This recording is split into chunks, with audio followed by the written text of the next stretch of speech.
Tu connais cette idée qu'on entend souvent pour vraiment comprendre quelque chose. Il faut essayer de l'expliquer à quelqu'un d'autre. Et pourquoi, au fond?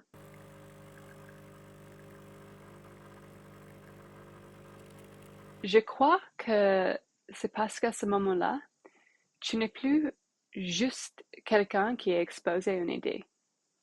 Tu deviens quelqu'un qui construit.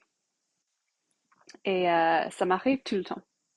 Par exemple, je lis un article et j'apprends des choses nouvelles. Et puis, quand j'essaie de les expliquer à quelqu'un, je me rends compte que je perds de détails. Soit je donne juste l'idée générale, ou soit je me perds dans un détail et j'oublie tout le reste. Et j'adore pas du tout cette sensation. C'est un moment un peu frustrant où tu te dis, attends, j'ai vraiment appris quelque chose d'important, mais là, je n'arrive même plus à l'expliquer correctement. J'ai un petit jeu pour toi. Tu reconnais chaque pièce, non? Et maintenant,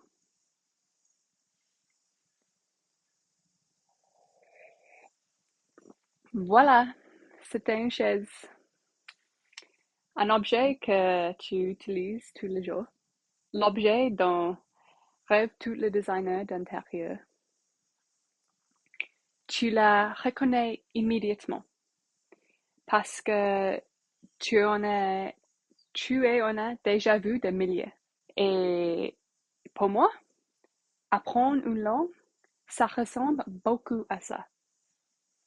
La grammaire, le vocabulaire, la conjugation, la prononciation. Chaque pièce a du son toute seule, mais aucune ne sert vraiment à quelque chose isolément. Et maintenant, imagine qu'on te dise, OK, construis la chaise. Tu as 3 secondes, go. C'est là que ça se complique. Bien sûr, apprendre une langue est beaucoup plus complexe que ça. Mais cette image m'a aidé à comprendre quelque chose d'important. Les différentes étapes du processus ne sont pas les mêmes. Moi, par exemple, je suis pas mal pour reconnaître la chaise. Mais reconnaître chaque pièce, le code très technique, les subjonctifs, le verbe auxiliaire, le sujet, l'objet,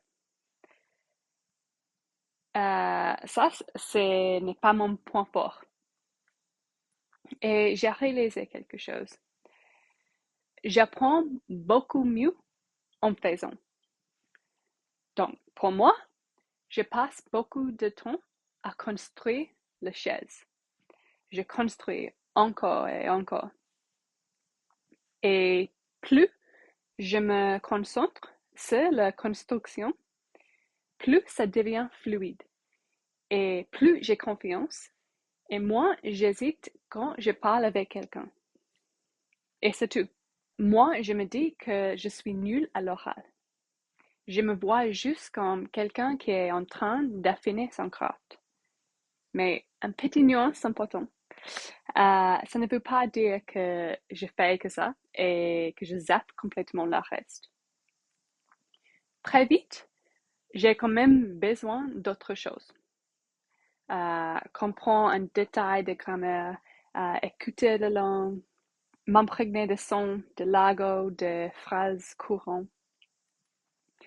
Mais pour moi, la différence est vraiment faite quand j'arrête d'attendre que tout s'assemble toute seule.